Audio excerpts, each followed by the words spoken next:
Ele diz: não estendas a tua mão sobre o moço. Deixa eu ver se está ok aqui o microfone. Está ok. Ele diz aqui, né? Não estendas a tua mão sobre o moço e não lhes faça nada, porquanto agora sei que temes a Deus. E não me negaste o teu filho, o teu único filho. Realçando aqui que o anjo é Deus falando pela boca do próprio anjo, né? Que diz, não me negaste o teu filho. Se é o anjo que está falando, porque ele fala, e não me negaste o teu filho, né? Vale como sendo o próprio Deus. Que maluquice. Então, aqui no Gênesis, ainda no 22, só que no parágrafo 15 e 16, diz assim, então o anjo do Senhor bradou a Abraão pela segunda vez desde os céus. Ou seja, o anjo gritou lá do céu falando com Abraão. Como é que isso ia acontecer se não fosse de cima de um domo? Eles imaginavam que havia um domo e era a morada de Deus, dos anjos e tal. E nós podemos ver isso em outros livros bíblicos. E nós podemos ver o entendimento dos povos daquela época, lendo os livros deles, as escritas deles, né? Ainda no Gênesis, você pode ver coisas relacionadas ao tal do domo, já que se isso ainda não for suficiente. Gênesis 7:11. No ano 600 da vida de Noé, no mês segundo, aos 17 dias do mês, naquele mesmo dia se romperam todas as fontes do grande abismo e as janelas dos céus se abriram. Isso não é suficiente? As janelas do céu se abriram? Porque aqui ia ter uma janela se não tivesse algo sólido. Você vai abrir uma janela no nada? Então, pessoal, vocês estão vendo que aquelas pessoas acreditavam num céu firme que abria-se janelas, né? Então, isso chama-se domo. Gênesis 11, 4 e 5, né? 11 é o capítulo, 4 e 5 é os parágrafos. E disseram, eia, edifiquemos nós uma cidade e uma torre cujo cume toque nos céus. Como é que alguém vai fazer uma torre cujo cume toque nos céus se não acreditar em um céu sólido, fixo? Isso chama-se domo. E façamos-nos um nome para que não sejamos espalhados sobre a face de toda a terra. Então desceu o Senhor para ver a cidade e a torre que os filhos dos homens edificavam. É absurdo, mas está aí, está na Bíblia. Gênesis capítulo 11, parágrafo 5. O Javé aqui perdeu a onipresença. Desceu para ver o que é que eles estavam fazendo. Porque lá do domo era meio embaçado. Estava muito longe. E ele não tinha telescópio. Sabe? Ele não sabe fazer essas coisas. Acontece, né, pessoal? É Deus, mas não sabe fazer tudo também. Tem coisas que é só o homem que consegue fazer. Veja Gênesis 28, 12. Isso aqui é um sonho de Jacó. Ele diz assim, e sonhou, e eis uma escada posta na terra, cujo topo tocava nos céus, e eis que os anjos de Deus subiam e desciam por ela. Jacó sonhou. Mas por que o escritor colocaria isso se eles não acreditassem em domo? Em um céu fixo? São muitas as coisas, pessoal. Só um já seria suficiente.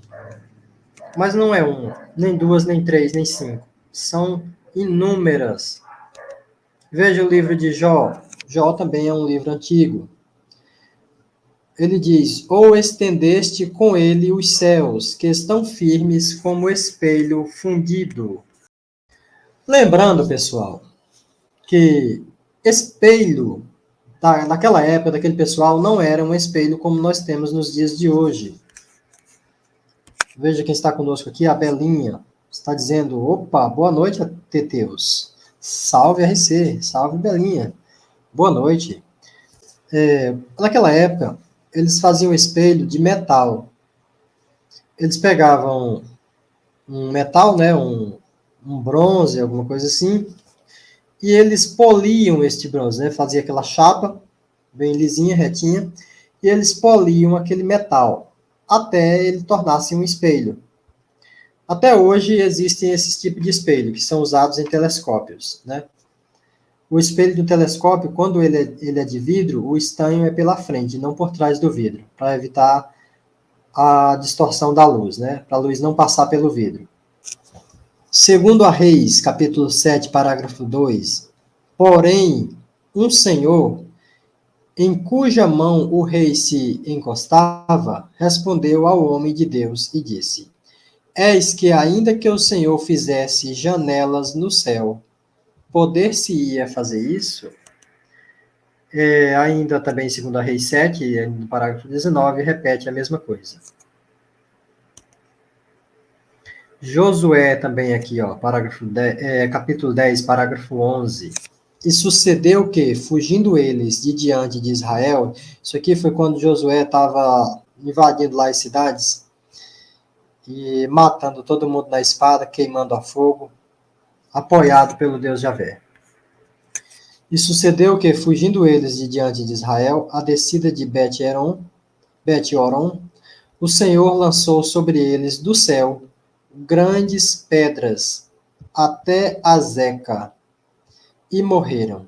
E foram muito mais os que morreram das pedras da Saraiva do que os filhos de Israel mataram à espada. Ou seja, o Javé jogando pedra nas pessoas. E onde é que o Javé estava, senão num domo?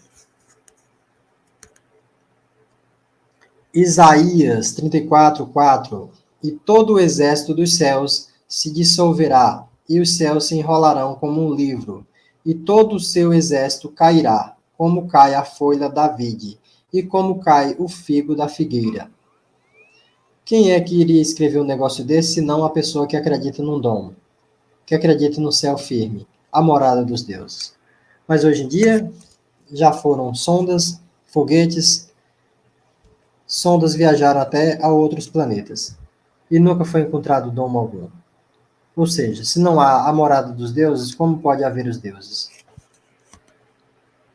Isaías 40:22. Ele é o que está assentado sobre o círculo da terra, cujos moradores são para ele como gafanhotos. É ele o que estende os céus como cortina e os desenrola como tenda para neles habitar. Esta passagem é usada por alguns cristãos para dizer que aquelas pessoas acreditavam em uma terra globo, porque fala círculo da terra. Mas isso é uma interpretação muito maldosa, né? Muito tendenciosa, bastante errônea. Ele fala círculo da terra porque a terra seria redonda e o domo tem forma de abóbada, ou seja, arredondada, metade de uma bola, círculo. Isso é visível em todas as outras partes que eu já li. Então, não vamos ignorar todas as outras partes para entender uma errada, porque isso me favorece de alguma forma. Dane-se. A Terra não é plana, mas na Bíblia é. A Terra não tem domo, mas na Bíblia tem. Apocalipse 6, 12 e 13. Por quê? Porque esse livro é escrito baseado já nos livros anteriores. E nessa época também que foi escrito o livro de Apocalipse, aí aproximando-se 2000 anos, eles não tinham conhecimento também da Terra Globo. Eles não sabiam como era a Terra. Logo, eles ainda acreditavam que a Terra era plana, coberta com domo. Então, tá tudo certo para eles. E havendo aberto o sexto selo, olhei e eis que houve um grande tremor de terra, e o sol tornou-se negro como um saco de cilício, e a lua tornou-se como sangue, e as estrelas do céu caíram sobre a terra, como quando a figueira lança de si seus figos verdes, abalada por um vento forte. Eles ainda achavam que as estrelas eram pontinhos, e estavam realmente dentro do domo. E o o Javé dá uma sacudida no dome e as estrelas caem na terra. É ridículo, mas é o que está escrito. Apocalipse 6,14. E o céu retirou-se como um livro que se enrola, e todos os montes e ilhas foram removidos dos seus lugares. Lucas 4,25. Em verdade vos digo que muitas viúvas existiam em Israel nos dias de Elias, quando o céu se cerrou por 3 anos e 6 meses, de sorte que em toda a terra houve grande fome. Por que ele fala o céu se cerrou? Porque nós podemos ver em outras partes, como lá em Gênesis, que eu li anteriormente, que diz que para chover abria-se janelas, né? Abria-se também comportas. Então, quando fechou-se a janelinha, não chovia. Isso é o que eles acreditavam. Eles não entendiam o ciclo da água.